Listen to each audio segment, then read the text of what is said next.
Bro, I don't know what it is about Instagram Reels, but it's like Instagram Reels knows when something is on my mind or something is bothering me emotionally.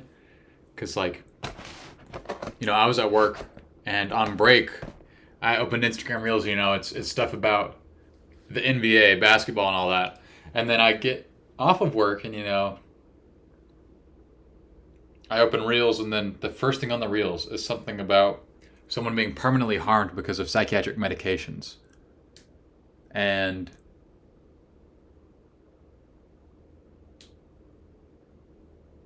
it hit me. It struck a nerve in me because it reminded me of all the shit I had to go through. And I don't think I'm going to even be able to make this video very long because of how emotionally upsetting my experience was. Because it almost drove me to, well, it did drive me to suicide. It did. I was within inches of suicide several times. But, I mean, just to kind of give you the cliff notes, please, please, please, please, please stay away from psychiatric medication. Please. I actually would postulate that in some cases, psychiatric medication can actually be more harmful than just regular drugs because simply because of the psychological fact that you don't look at these psychiatric medications as bad.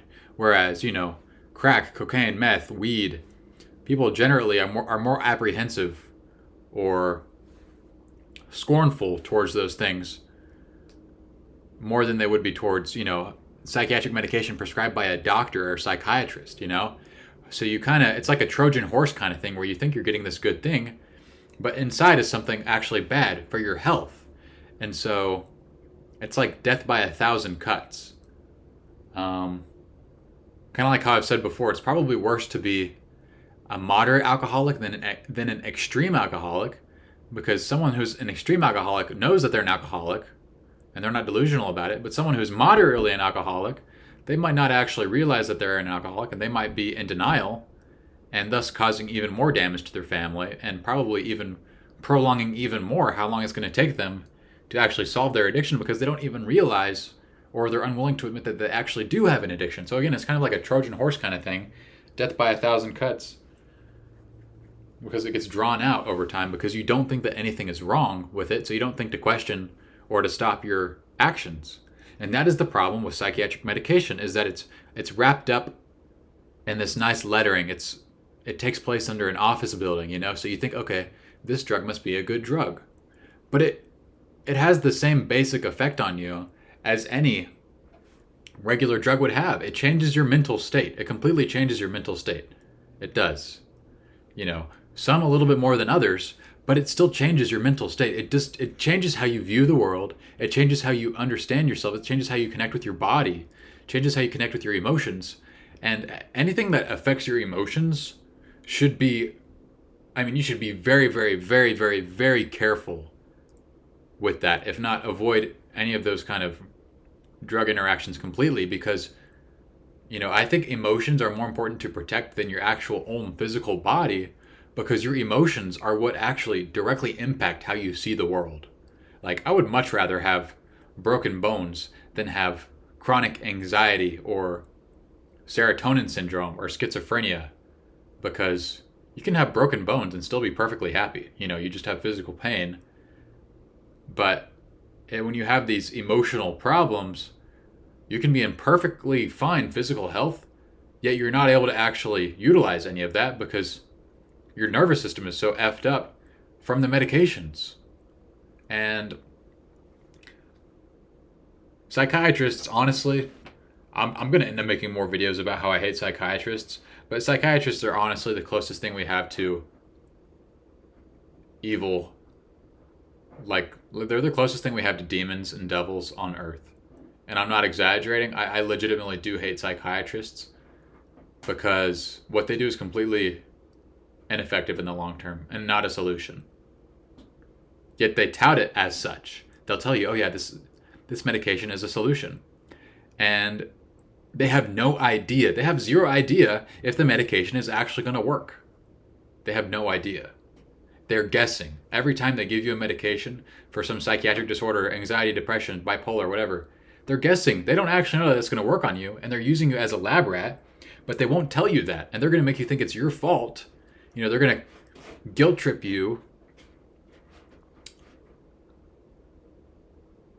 or make you feel like there's something wrong with you because the medication isn't working, when in reality there's something wrong with the medication. There's something wrong with the fact that you're trying to use an exterior substance to alter your emotional state. Why would you ever think that that's going to be a good thing? Like, you got to separate this idea of thinking of emotional wounds and physical wounds as the same thing. They are not the same thing. They are different. Like, you can put numbing cream on a scratch, and the scratch is still going to heal even if it's numbed. But if you numb your emotions, the emotions do not heal ever. Ever, ever, ever. You just have to keep numbing it. Because the healing process for emotional wounds is a conscious process, not an unconscious process. When it comes to healing scratches, that's an unconscious process, like breathing, blinking, your heart beating. You don't have to think about it. It happens unconsciously. When it comes to healing your emotions, that is a conscious process. You have to be aware of it as it's happening. You have to actually let yourself do it. Your emotions don't just fix themselves. That is the problem.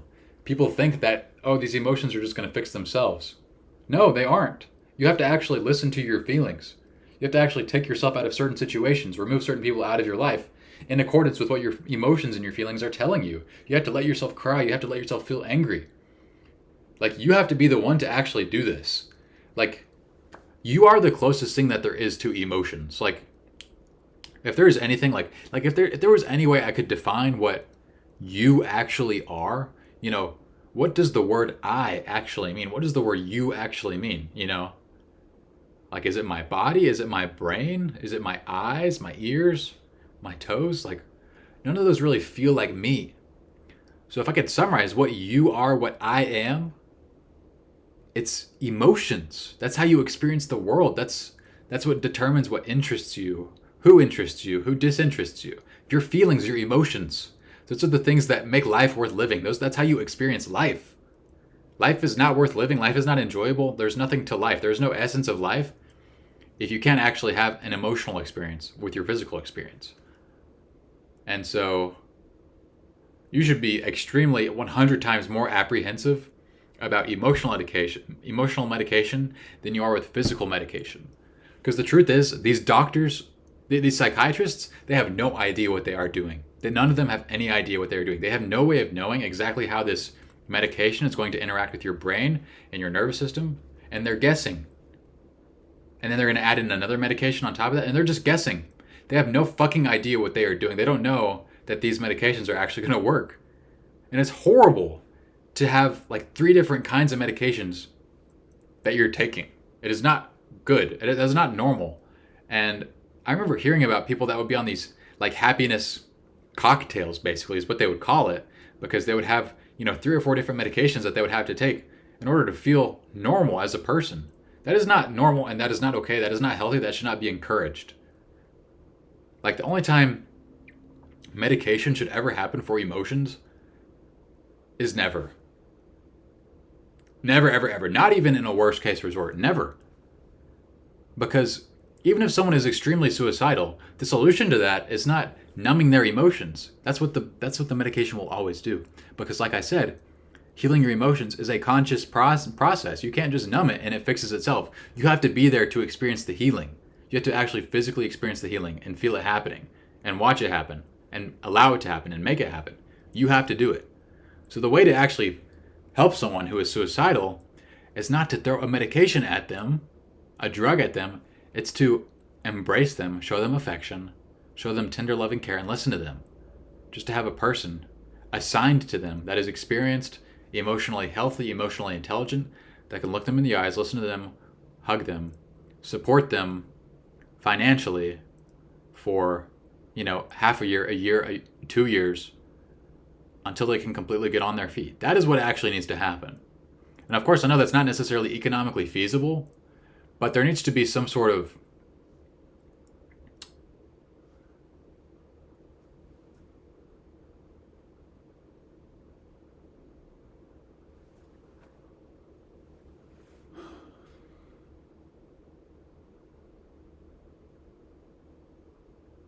some sort of compromise. That's the word. There needs to be a compromise in the middle where we're not just doing medication.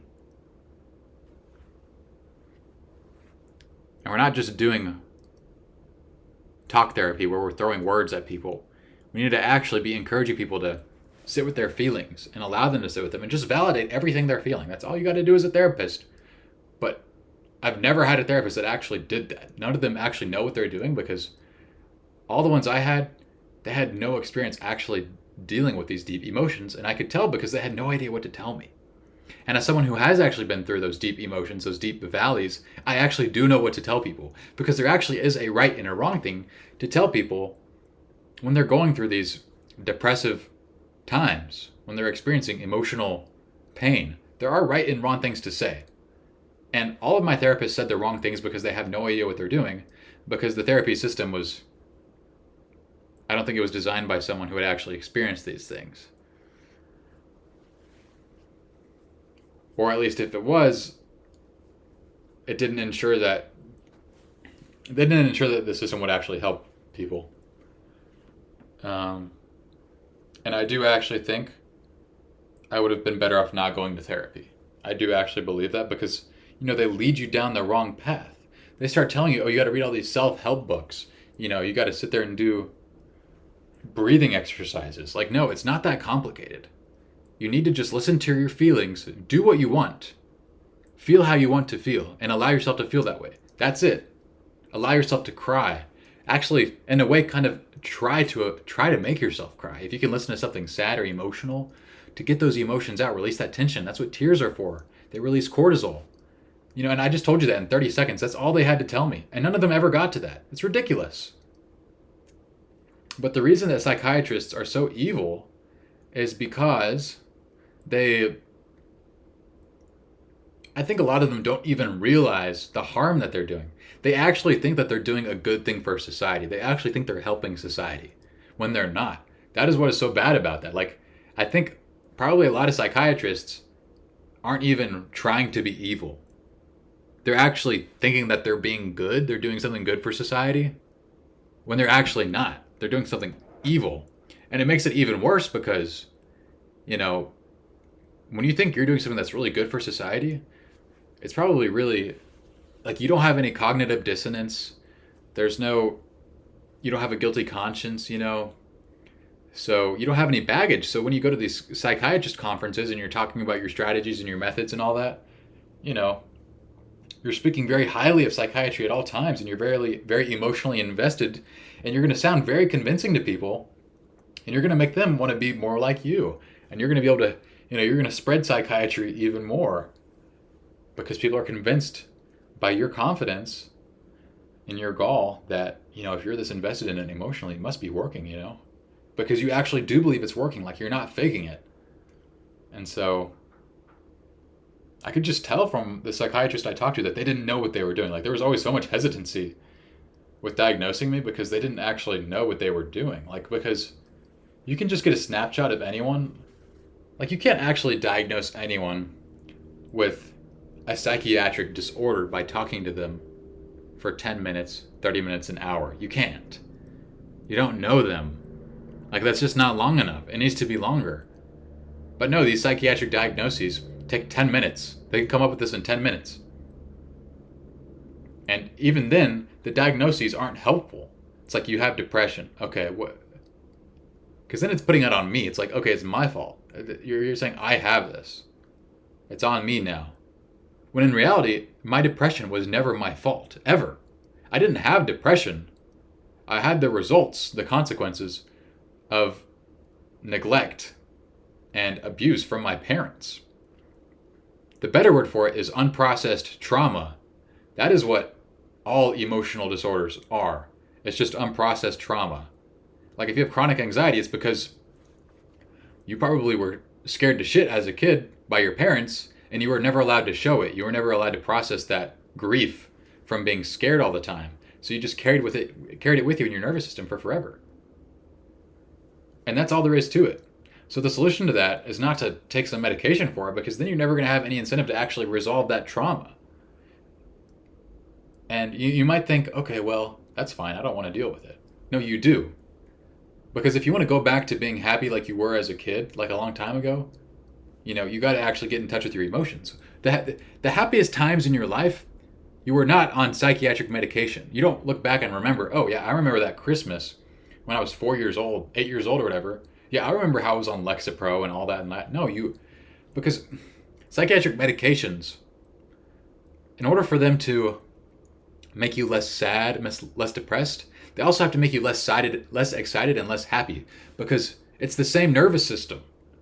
These drugs are affecting the same nervous system. Your emotions, your emotional chemicals, they share the same pathways. So you can't just turn off sadness, because the sadness pathway is also the happiness pathway. Like the sadness molecules are going down the same pathway as the happy molecules. So if you try to turn off that pathway, well, yeah, you got rid of the sadness, but you also got rid of the happiness, the joy, and now you just have numbness. You just have nothing. And that's how you get dissociation. You become dissociated from your emotions because you're not feeling anything. And you can become this way through medication, like antidepressants, or just through conditioning. If you just have been conditioned by your family, because that's the only way this happens. If you've been conditioned by your family to not show emotions, not express emotions, then you're going to learn to not allow yourself to feel the emotions, so that you won't be tempted to express your emotions, and so that you won't risk, getting abused or neglected by your parents, because you've learned that they don't want to hear your emotions. They don't care. And this is the horrible truth. It really is a horrible, horrible, horrible truth. I've lived it, and I know this is true. I've thought about it a long time, and I get that there's a ton of science behind it, behind like learning how the brain works, blah, blah, blah, blah, blah, blah, but you don't need that. Like, if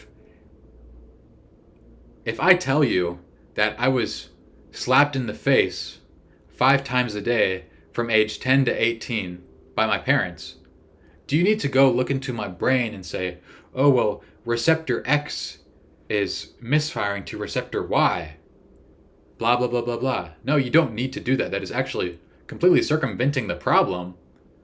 Because if you're just a normal person, which no psychiatrists are, they're nerds and losers who were chemistry nerds in high school, and they figured out they can make a lot of money with chemistry. Not really knowing about not really understanding, necessarily how their emotions work on an emotional level. We're just trying to do everything with science. And science is good, but this is still science that I'm talking about. This is actually practical science, not unnecessarily complicated science. Like if I'm getting slapped in the face 10 times a day for 8 years straight by my parents, you don't need to go in and diagnose me with anything. You can just say, oh, you're getting slapped in the face 10 times a day by your parents. That's why you're depressed and scared all the time. I don't need to give you medications. I need to get you away from your parents. I need to get you into a safe place. I need to get you your own apartment, get you a job where you feel comfortable. And then guess what? In the span of 2 years, you're going to be fine. That's the truth. I swear to God, that's the truth, because that is literally what happened to me.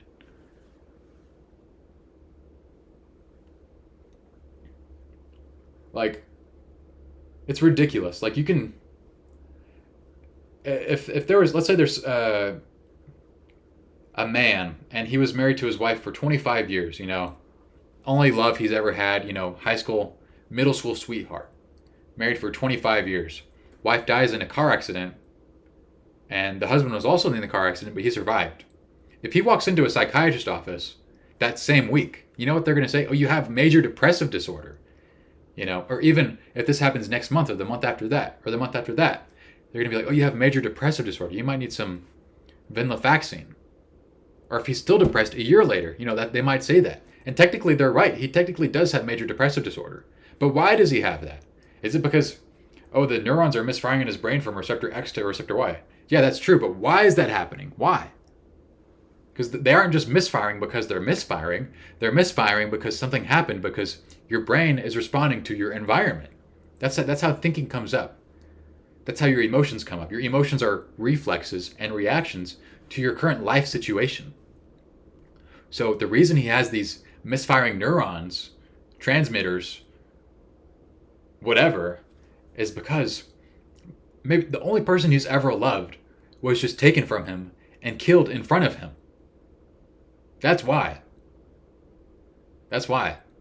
So what he needs to do is allow himself to be angry, to be upset, to be allowed to, what do you call this? Shake your fist at God, to cry, to grieve, to be sad, to be hopeless. He needs to be allowed to experience this full range of emotions because his emotions were attached to this person like any normal person's would be in a healthy relationship. Hopefully you have some emotional attachment to your spouse if you actually like them, So hopefully you can see that in that case, the guy would not actually need psychiatric medication, and that wouldn't help because psychiatric medication, regardless of what they're going to tell you, it numbs your emotions. It numbs your emotions. That's how it works. And numbing your emotions is not good. That's not beneficial long term. That doesn't make you more healthy in the long term. It trains you to ignore your emotions more. So now imagine we got this guy situation. Now let's say instead of this guy's wife dying, let's say this guy from age 2 to 18, none of his family ever talked to him. They never talked to him. It sounds crazy. Literally just that simple. He would walk into the house and they would not talk to him. The only time they talked to him is good morning and good night. And maybe a couple words in between. But they never talked to him. They never formed a relationship with him or anything. And guess what? 18 years go by, he ends up in a psychiatrist's office, and guess what? Oh, you got major depressive disorder. You've got borderline personality disorder or whatever. Okay, but the question is why? Okay, probably because he didn't get any nurturing for his entire childhood and adolescence. He wasn't actually taken care of. That's why that's there. So what needs to happen is he needs to actually be retaught how to take care of himself. He needs to be given that love and affection, either from himself. Well, ideally from himself. He needs to be taught how to give that to himself because, unfortunately, that time is gone. He doesn't have parents to rely on anymore, and he never really did. But it's really easy for a psychiatrist to be like, oh yeah, you need medication. Because they don't care. They don't care. They don't care about you. No medical professionals care about you, okay? No one does. You care about you. That's the truth. You cannot guarantee that anyone in your life actually cares about you besides you. That is the only person you can guarantee cares about you is yourself. You don't have a definitive way to prove that other people aren't doing it for some malicious reason. You don't know. You can't read their brain. You just have to take their word for it. So you should not just outright trust anybody ever. That's not me being cynical. That's me telling you reality that you don't actually know if you can trust these people. So why would you just go ahead and trust them? They should have to earn your trust. That's the healthy thing to do. And so you should be the same with psychiatrists, therapists, doctors, all that. They can't pay off their $300,000 in student loan debt if they're not selling you any medications, if they're not doing their job. They have to actually have patients coming into their office for them to get paid, for the insurance to pay for the appointment, and then for the office to pay them. That is how they get paid, dude. So there's no incentive for them to really try to take care of you and get you off of medication as soon as possible. They're definitely not going to really stop you if you say, I want to stop taking medication. They're not going to be like, no, you can't do that. They might be like, okay, well, let's just taper you off and then you'll be good. But they're not going to bring up taking you off of medications. They're not going to bring that up. They don't give you a plan okay, we're going to put you on this for 2 weeks. We'll see how that goes. And then we're going to try to have you off of this in 6 months to a year. I never heard that. Because why would I? The longer that they have me as a patient, the sooner they pay off their student loans, the better the business is for their medical office, for their medical practice, the more money they're going to make. So there's no incentive for them to be encouraging me to leave, basically. for encouraging me to get rid of their, to stop giving them business. There's no incentive for them to do that. They don't care about you. And it's not even because they're necessarily bad people. That's not the reason why they don't care about you. It's because it's impossible. They could not. There's no realistic way that they could care for, the 20 or 30 different people that they see every single week. And maybe they see, 100, 200 different patients every single year. You can't actually care about those people because you don't actually know them. You can't get to know someone from a 1-hour appointment every month, or every week. You can't actually get to know and understand someone on a deep level with that low amount of time spent together. Especially not when there's a monetary incentive involved. Like if you're paying them money, it's not really an equal relationship anyways. So your trust should reflect that. You should be skeptical of them. Excuse me. All right. But yeah, it's crazy because, I remember the psychiatrist telling me, oh yeah, it was either the psychiatrist that told me this or I remember seeing it online, like when I looked it up, but there's no long-term damage from taking medication. And that's just not true. There is. And there's especially short-term damage too. Because I remember I got misdiagnosed with bipolar 2, and they put me on this medication, Latuda. God fucking damn Latuda.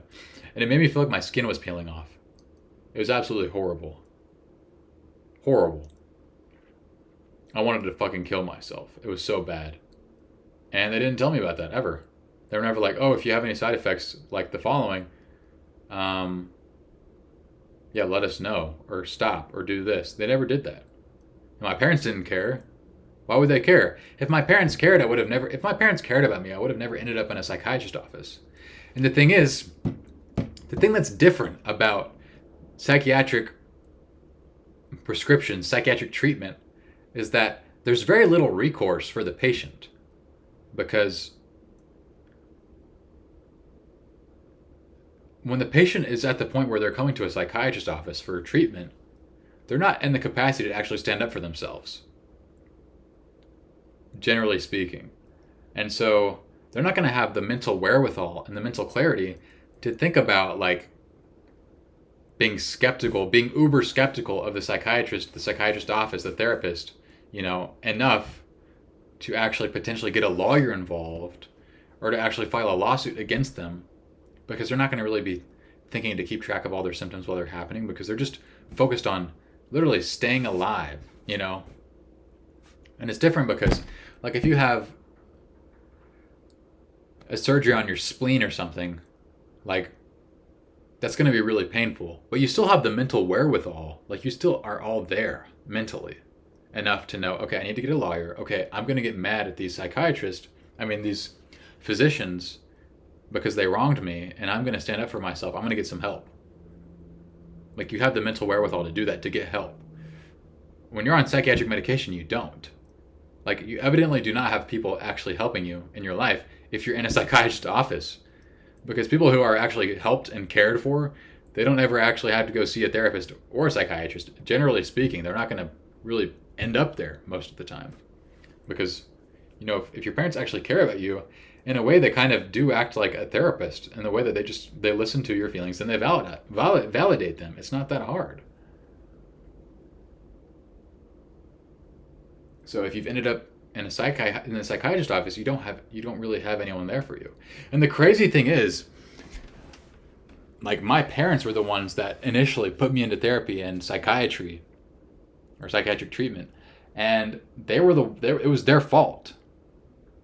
But for whatever reason, the therapists and the psychiatrists just looked past this. They didn't ever think to be skeptical of my parents, which is crazy. You think I just ended up this way for no reason? Do you think I came out the womb depressed and anxious? No, it was everything that happened in between when I came out the womb and now. Who was responsible for me that whole time?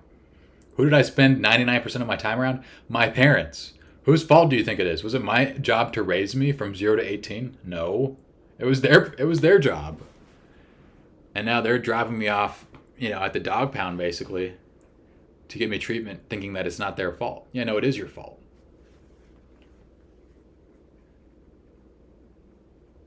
So, I feel like as soon as someone gets dropped off in therapy by their parents, okay, you'd be like, hey, parents, this is your fault, by the way. There's no way this is not your fault. Just like if you dropped off a kid that was starving at the doctor's office, you would call the police on the parents. It's the same thing with having a kid that's emotionally malnourished. It's the same thing. That's what depression and anxiety are. You're emotionally malnourished by your parents. So the cops, in a way, should be called on the parents because you obviously were not doing your job, and you shouldn't be allowed to have kids. If your kid is getting to the point where they want to end their life, you didn't do your job. You evidently do not care for your kid because no kid that is cared for is going to go and try to end their life.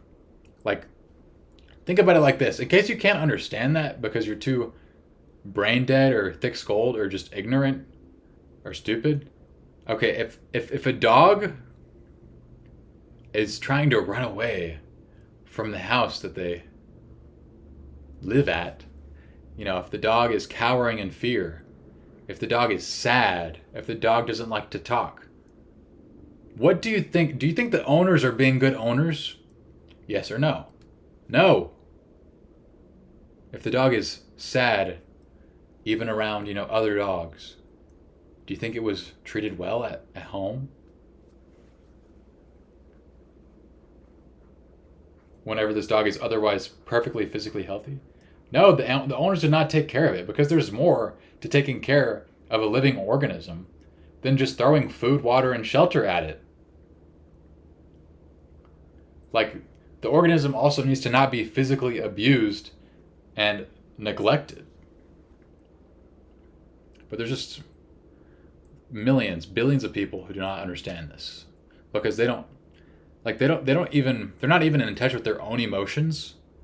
So why would they understand how anyone else's emotions work? How would they know that they're harming people's emotions as a psychiatrist? They don't, because they don't even understand how their emotions work. They're probably just as emotionally unintelligent as anybody, just as emotionally unhealthy as anybody. Because you cannot tell how emotionally unhealthy someone is just from one interaction with them, or even from 10. Like, the only people that are really going to know is going to be their kids or their spouse, probably, or their best buddies. Or their biggest enemies, too, probably. But yeah, you can't tell just from looking at a psychiatrist whether or not they're put together. I think you could... Well, there's not going to be you're not going to get a good psychiatrist. There's no such thing. Just like there's not such thing as a good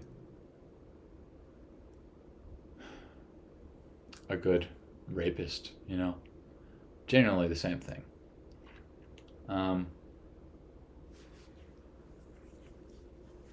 But more psychiatrist hate to come. Yeah, if I found out that someone I knew was a psychiatrist, I would stop being friends with them immediately. I'd probably never talk to them again because there's no way you become a psychiatrist if you understand how your own emotions work, if you're emotionally intelligent, if you're emotionally healthy, and you actually care about other people. Just generally speaking. There's no way you end up as a psychiatrist. Like, you'd have to be so completely unaware of what you're doing that it's just basically malpractice. So, why would I want to be around that? I wouldn't.